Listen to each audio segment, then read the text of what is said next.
Hello friends, कैसे हैं आप लोग। Welcome to rainbow classes Ratanpura. आज आप लोगों की डिमांड पे बायोलॉजी का जनरल चैप्टर लेके आए हैं, जिसका बिहार बोर्ड में 5 से 7 नंबर फिक्स रहता है। तो हम इस पूरा चैप्टर का एक्सप्लेनेशन देने जा रहे हैं। धीरे धीरे करके सभी वीडियो अपलोड करेंगे। आज इसका परिचय और टाइप्स ऑफ रिप्रोडक्शन इसको हम लोग देखेंगे। सबसे पहले हम लोग बात करते हैं ये जनन या प्रजनन ये होता क्या है, इसका परिचय देख लेते हैं। जनन या प्रजनन वह प्रक्रिया है जिसके द्वारा जीव अपनी संतानों को जन्म देते हैं। यह जीवन की एक मूलभूत विशेषता है जो प्रजातियों की निरंतरता को सुनिश्चित करती है। प्रजनन जीवों के जीवन चक्र में एक महत्वपूर्ण भूमिका निभाता है और प्रजातियों के विविधता एवं अस्तित्व को बनाए रखने में मदद करता है।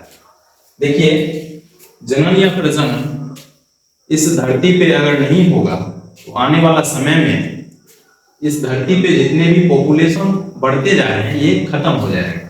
इसीलिए इस पॉपुलेशन को कंट्रोल करने, पॉपुलेशन को बनाए रखने के लिए और नए नए जीवों को उत्पत्ति करने के लिए जनन की प्रक्रिया होती है। तो इसका हम लोग परिभाषा देख लेते हैं।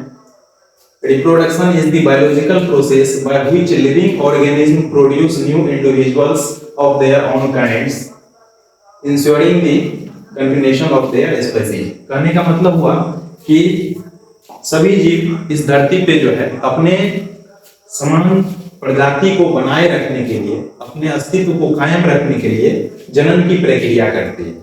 इसका हिंदी में परिभाषा है कि वह प्रक्रिया है जिसके द्वारा जीवित जीव अपनी प्रजाति के नए जीवों को जन्म देते हैं, जनन कहलाते हैं। इसका एक और परिभाषा हम लिख दिए हैं, जिस प्रक्रम के द्वारा अपनी संख्या में जीव क्या करते हैं, वृद्धि करते हैं, उसको हम लोग जनन कहते हैं। रिप्रोडक्शन होता क्या है कि एक साइकिल में चलने वाला प्रक्रिया है।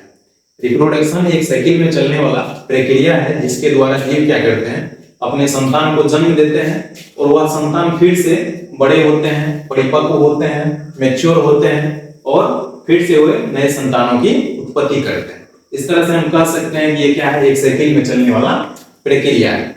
देखिए, जनन चक्र को समझने के लिए और आसान करने के लिए, जनन चक्र को समझने के लिए और आसान करने के लिए हम लोग जो है कुछ पॉइंट्स को देखेंगे ताकि ये पॉइंट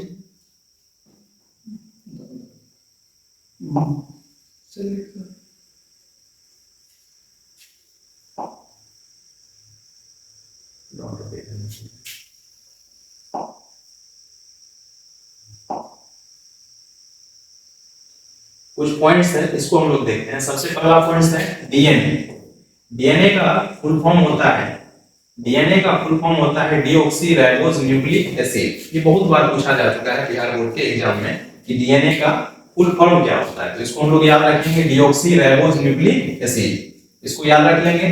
उसके बाद पूछा जाता है कि यह जो है कैसा संरचना है, तो यह जो है डबल हेलिकल स्ट्रक्चर होता है। ये कैसा होता है, डबल हेलिकल स्ट्रक्चर होता है और यह कोशिका के केंद्रक में पाया जाता है। हम लोग जो है 9th क्लास में पढ़ के आए हैं, ये क्या होता है, सेल होता है और सेल के बीच ये क्या होता है, केंद्रक होता है और इसी केंद्रक के भीतर क्या होते हैं, इस तरह से ये रचना जो होते हैं, ये रचना क्या कहलाते हैं, डीएनए कहलाते हैं।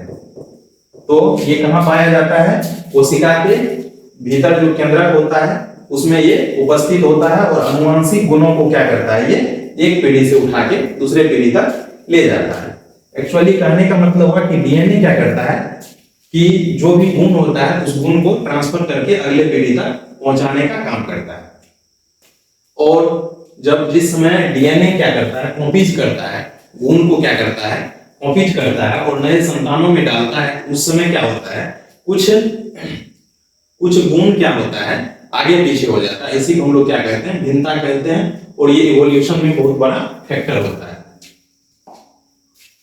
उसके बाद है क्रोमेटिन। क्रोमेटिन क्या होता है कि ये थ्रेड लाइक स्ट्रक्चर होता है और ये जो है डीएनए और प्रोटीन का बना होता है। क्रोमेटिन कौन सी का बना होता है, डीएनए और प्रोटीन का बना होता है। अगर हम लोग देखें, ये क्या है, सेल, सेल के भीतर ये है न्यूक्लियस, न्यूक्लियस के अंदर क्या है, ये रहा डीएनए और यहाँ जो है इसमें कुछ कुछ प्रोटीन रहता है, इसी को हम लोग क्या कहते हैं, क्रोमेटिन कहते हैं।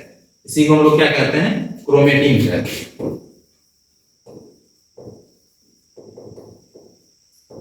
इसी रचना को हम लोग क्रोमेटिन कहते हैं।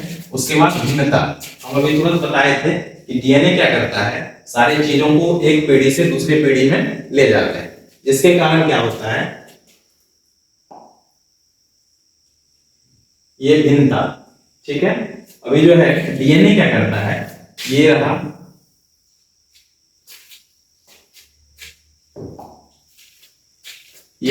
सेल, सेल के भीतर डीएनए, न्यूक्लियस के अंदर डीएनए।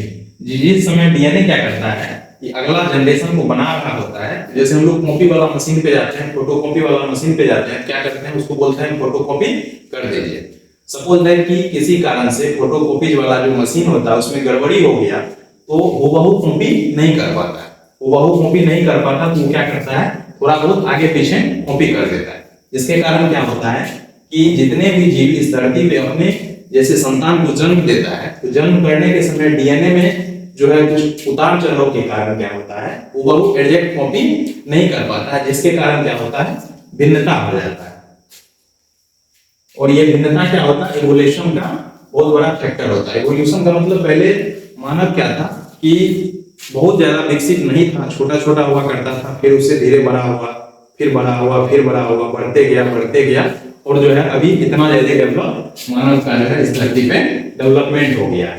तो ये भिन्नता क्या करता है, इस डेवलपमेंट में बहुत बड़ा भूमिका निभाता है, जिसको हम लोग क्या कहते हैं, इवोल्यूशन कहते हैं। ठीक है, अगला एक है क्रोमोसोम। क्रोमोसोम क्या होता है कि यह कोशिका के केंद्र में पाया जाने वाला धागा के समय रचना होती है, जो कोशिका विभाजन के समय स्पष्ट दिखाई देने लगता है। तो हम लोग देखते हैं क्रोमोसोम को। क्रोमोसोम क्या होता है कि ये रहा सेल, सेल के भीतर ये क्या है, केंद्र। इसी में क्या होता है, क्रोमोसोम अपना जब शेप लेने लगता है ना, तो क्रोमेटिन जब अपना शेप लेने लगता है, इसी को हम लोग क्या कहते हैं, क्रोमोसोम, है ना। क्रोमोसोम की संख्या फिक्स होता है, ठीक है। इसी क्रोमोसोम के कारण क्या होता है कि क्रोमोसोम हमारे शरीर में 23 जोड़ा होता है, यानी कि 46 होता है ना।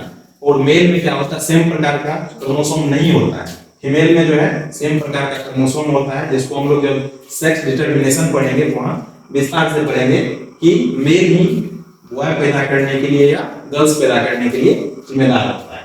तो ये रहा गुणसूत्र।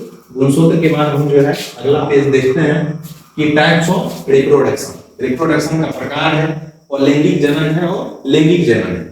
और लैंगिक जनन का मतलब क्या होता है, वो मतलब नहीं, और लैंगिक का मतलब लिंग का मिलना। जिस जनन में लिंग का मिलन नहीं होता उसको अलैंगिक जनन कहते हैं। इसमें एक ही जीव क्या करता है कि अपना जनरेशन को बढ़ाते रहता है। तो इसमें जो है इसका प्रकार है, फिजन है, बडिंग है, फ्रेगमेंटेशन है, स्पोर फॉर्मेशन है और वेजिटेटिव प्रोपोगेशन। उसके बाद जो है फिजन का भी दो पार्ट्स है, बाइनरी फिजन है और मल्टीपल फिजन। ठीक है, तो इससे अगला लेक्चर में हम लोग देखेंगे, इस चीज को एक एक करके एक्सप्लेन करेंगे, है ना। तब तक जो है आप लोग यहाँ से जो पीछा हुआ है और जो रिवीजन करना है वो करके रखेंगे, ताकि अगला वीडियो में और आपको आसान हो जाए। ठीक है, इतना ही करके आज के क्लास को समाप्त कर रहे हैं। आप लोग जो है इस चैनल पे आइए और इस चैनल को सब्सक्राइब कीजिए, ताकि हम लोग मोटिवेट रहें और जो है आपके लिए काम करें। Thank you.